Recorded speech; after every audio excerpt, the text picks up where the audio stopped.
اعوذ باللہ من الشیطان الرجیم بسم اللہ الرحمن الرحیم اللہم صلی علی محمد وعلی آلہ محمد۔ تو آج کی ویڈیو میں آپ لوگوں کے ساتھ ایک بہت اہم بات کرنے والی ہوں۔ یہ جو ہم سب بیٹھے سوچتے ہیں نا کہ ہمیں درود پاک مل گیا، ہم درود پاک پڑھ رہے ہیں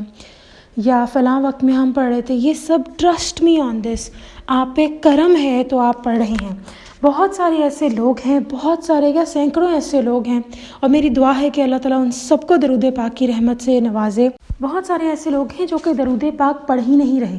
اور ہم اس چیز کو بہت لائٹ لے جاتے ہیں۔ ہم سوچتے ہیں کہ ہمارے پاس اگر ہم کچھ پڑھ رہے ہیں، ہم کہتے ہیں ہم زیادہ سے زیادہ پڑھیں، ہم سے کم کیوں پڑھا جا رہا ہے، ہم سے تھوڑا پڑھا جا رہا ہے، یا ہم 4 دفعہ پڑھ لیتے ہیں۔ آپ یقین کریں، آپ جو 1 دفعہ بھی درود پاک پڑھ پا رہے ہیں نا، یہ سب اللہ تعالیٰ کا بہت بڑا کرم ہے آپ پہ۔ آپ لوگوں نے جو ٹائٹل ہے اس ویڈیو کا، اس کے اندر میں نے لکھا ہے کہ ہم کیوں درود پاک پڑھیں، اور اس کو میں ایک واقعے سے ہمیشہ کی طرح ایکسپلین کروں گی، کیونکہ واقعہ سنانے سے اور سچا واقعہ سنانے سے ہر کسی کے ایمان تازہ ہوتے ہیں، تو میں وہی چاہوں گی کہ ہم سب کے ایمان تازہ ہوں۔ تو بات کچھ یوں ہے کہ ایک بہن کہتی ہیں کہ میں بہت پہلے، ان کی شادی جب نہیں ہوئی تھی، تو وہ استغفار بہت پڑھتی تھیں، اور پھر وہ کہتی ہیں کہ سمجھ ہی نہیں آئی، ایک ہوتا نا ہم جان بوجھ کے چیز چھوڑ دیتے ہیں، ویسے نہیں۔ وہ کہتی ہیں پھر کچھ سمجھ ہی نہیں آیا، ایک دم حالات ایسے بنتے گئے کہ بس نماز ہی ساتھ رہی، قرآن بھی ساتھ نہیں رہا، کوئی ذکر اذکار بھی ساتھ نہیں رہا۔ استغفار جو اتنی محنت سے میں کئی سالوں سے پڑھ رہی تھی، محنت سے مراد یہ ہے کہ محنت کا مطلب یہ نہیں کہ محنت لگا کے، بلکہ محنت سے مراد یہ ہے کہ وہ جو اللہ تعالیٰ نے اتنے بہتر طریقے سے دماغ میں بات بٹھائی ہوتی ہے کہ ہاں یہ میری مشکلوں کا حل ہے اور مجھے اللہ کا ذکر کرنا ہے، تو وہ جو محنت تھی، وہ کہتی ہیں وہ ساری کا تب پتہ نہیں کہاں چلی گئی، ایسے جیسے کہ کبھی زندگی میں استغفار پڑھا ہی نہ ہو۔ اور وہ کہتی ہیں کہ انہوں نے تقریباً 2 سے 3 سال تک استغفار بالکل بھی نہیں پڑھا، بلکہ 4 سال تک شاید استغفار نہیں پڑھا۔ اور وہ کہتی ہیں کہ یہ ساری کی ساری سچویشن اتنی ڈپریسنگ تھی کہ جب اللہ تعالیٰ نے یہ سب عطا کیا واپس، تو نہ صرف استغفار واپس آیا بلکہ ساتھ درود ابراہیمی بھی واپس آیا، جو کہ کبھی زندگی میں اس لگن سے پڑھا ہی نہیں تھا۔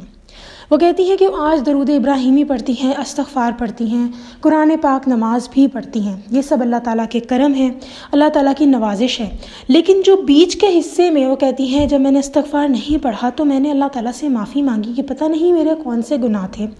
یا مجھ پہ کیا حالات تھے کہ جن کی وجہ سے استغفار میرا چھٹ گیا۔ اور اسی پریشانی، اسی کشمکش کے اندر وہ بہن کہتی ہیں کہ ہم سب اپنی اپنی زندگی میں جو جہاں ہیں، ملک کے، دنیا کے، شہر کے کسی بھی کونے میں ہیں، دنیا کے کسی بھی کونے میں ہیں، ہم سب جو بھی اذکار، نماز، قرآن، ایک حرف بھی اگر آپ کو بھی ہوتا ہے نا، بک سٹور پہ جائیں تو کوئی اسلامی کتاب ہاتھ پکڑ لی اور اس میں سے ایک آیت پڑھ لی، یہ سب وہ کہہ رہی ہیں اللہ تعالیٰ، وہ کیا کہہ رہی ہیں بلکہ یقیناً ہم سب کا ایمان ہونا چاہیے، یہ سب اللہ تعالیٰ کی بدولت ہے۔ میں خود بھی قرآن پاک کی ایک آیت سن رہی تھی جس کے اندر بڑا خوبصورتی سے اللہ تعالیٰ نے بیان کیا، اور مفہوم بیان کروں گی آپ لوگوں کو، کہ اللہ تعالیٰ نے اس میں فرمایا ہے کہ اللہ تعالیٰ چاہیں تو ہی انسان جو ہے وہ ہدایت پر ہے۔ اللہ تعالیٰ نے قرآن میں کہا ہے نا ہمیں کہ کیا اللہ تعالیٰ چاہتا تو سب کو ہدایت پہ نہ لے آتا، لیکن اللہ تعالیٰ نے لوگوں کو، جنوں کو جو ہے وہ دوزخ سے بھرنا بھی ہے، اور ایسا نہیں کہ جان کے بھرنا ہے۔ یہ اکثر بات جب ہمارے دماغ میں آتی ہے تو ہمیں خدا نخواستہ دماغ میں بات آتی ہے کہ اللہ تعالیٰ نے شاید جان کے بھرنا ہے، ایسا نہیں ہے۔ اللہ تعالیٰ ہر کسی کو ہدایت کا موقع دیتا ہے، ہر کسی کو، اور پھر ہر وقت ہمیں استقامت کے ساتھ صحیح رستہ اللہ تعالیٰ سے مانگتے رہنا چاہیے، ہر وقت، کہ بس کسی طریقے سے ہماری زندگی میں کوئی ایسا معاملہ نہ آئے۔ جیسے میں نے برسیسا کا واقعہ سنایا تھا، مجھے برسیسا کا واقعہ سن کے بڑا ڈر لگتا ہے، کیونکہ مجھے ہوتا ہے کہ وہ اتنا نیک انسان جو ساری زندگی نیک کام کر رہا تھا، ایک دم بھٹک سکتا ہے اور شرک کی حد تک جا سکتا ہے، تو ہم لوگ کیا ہیں؟ اسی لیے ہم سب کو یہی دعا کرنی چاہیے اللہ تعالیٰ سے کہ ہم جس بھی حال میں ہیں، جو بھی پڑھ رہے ہیں، اس میں ہمیں صراط مستقیم تک لے کے جائیں، اور ہمیں استقامت دیں جو ہم پڑھ رہے ہیں درود پاک۔ جب آپ درود پاک پڑھتے ہیں، درود پاک پڑھ کے فارغ ہوتے ہیں، تو دعا مانگا کریں کہ یا اللہ، میں جو درود پاک پڑھ رہی ہوں اس کو مجھے مرتے دم تک پڑھنے کی توفیق عطا فرمائیں۔ ابھی چند دنوں پہلے کی بات ہے، بلکہ کچھ مہینوں پہلے کی، حال ہی میں کسی کی ڈیتھ ہوئی تھی، میرے جاننے والے تھے، اللہ نے ان پہ بہت کرم کیا، لیکن وہ بھی کہتے تھے کہ جب ان کا وقت نزا قریب آ رہا تھا، تب ان سے میری ملاقات ہوئی، تب انہوں نے کہا کہ میرے درود پاک چھوٹ چکے ہیں، اور میں اب صلی اللہ علیہ وسلم صرف پڑھنے کی صرف ہمت ہے میرے اندر، تو یہ باتیں سوچ کے ڈر لگتا ہے کہ یا اللہ اتنی توفیق دینا کہ ہم لوگ ہر وقت ہر سو درود پاک پڑھتے ہوئے جائیں اس دنیا سے۔ میں نے اتنے واقعات سنے ہیں جہاں درود پاک کے کرشمے لوگوں کی زندگیوں میں ان کو نظر آئے ہیں، ان کے محرومین جو اس دنیا سے چلے گئے ہیں، انہوں نے دیکھا ہے کہ وہ اتنی خوبصورت حال میں ہیں۔ آپ لوگوں کے ساتھ نیکسٹ ویڈیو میں ایک واقعہ شیئر کروں گی جس کے اندر بتاؤں گی ایک بہن نے اپنے والد صاحب کو کن حالت میں دیکھا، اور یہ بڑے خوبصورت واقعات ہیں، اور ان واقعات کو بتانے کا مقصد یہی ہے کہ ہم لوگوں کے ایمان تازہ ہوں۔ اور ایک چھوٹی سی ٹپ اور بھی دیتی جاؤں آپ لوگوں کو کہ جب آپ لوگوں کو محسوس ہو نا کہ اچھا آج تھوڑا کم درود پاک پڑھ لیتی ہوں، یا آج نہیں پڑھتی کل پڑھ لوں گی، تو فوراً کوشش کریں اس ٹائم 10 مرتبہ ہی درود شریف پڑھ لیجیے اور دعا کر لیں کہ یا اللہ مجھے استقامت پہ رکھیں، کیونکہ آپ کو نہیں پتہ کب آپ کا درود پاک پڑھا گیا آخری ہے۔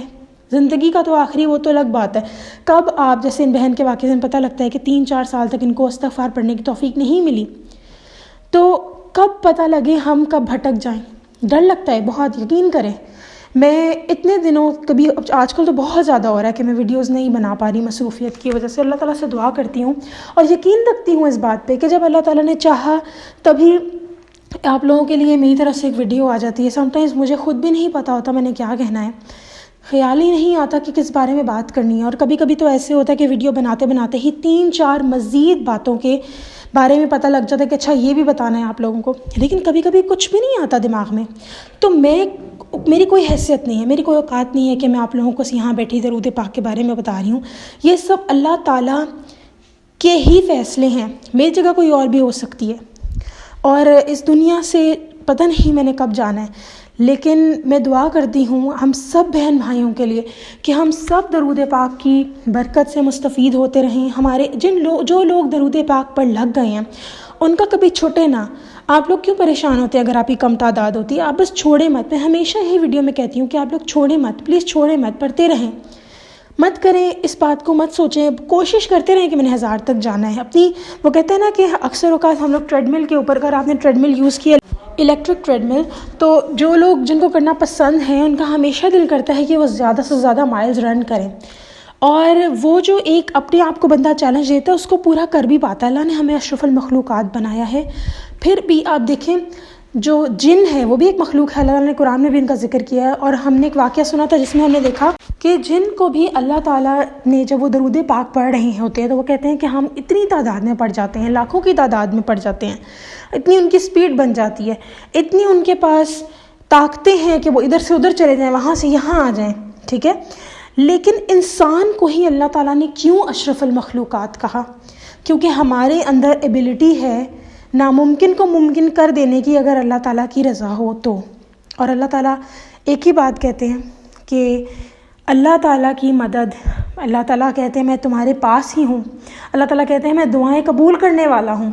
تو کیوں ہم نا امید ہوں؟ انشاءاللہ تعالیٰ نیکسٹ ویڈیو میں پھر حاضر ہوں گی، اور اپنے آپ کو خوش قسمت سمجھیں، لیکن ساتھ ساتھ عاجزی کے ساتھ لوگوں کو بھی دعوت دیں درود پاک پڑھنے کی، اور اللہ تعالیٰ سے یہی دعا کریں کہ آپ لوگ ہمیشہ درود پاک پڑھتے رہیں۔ اللہ حافظ۔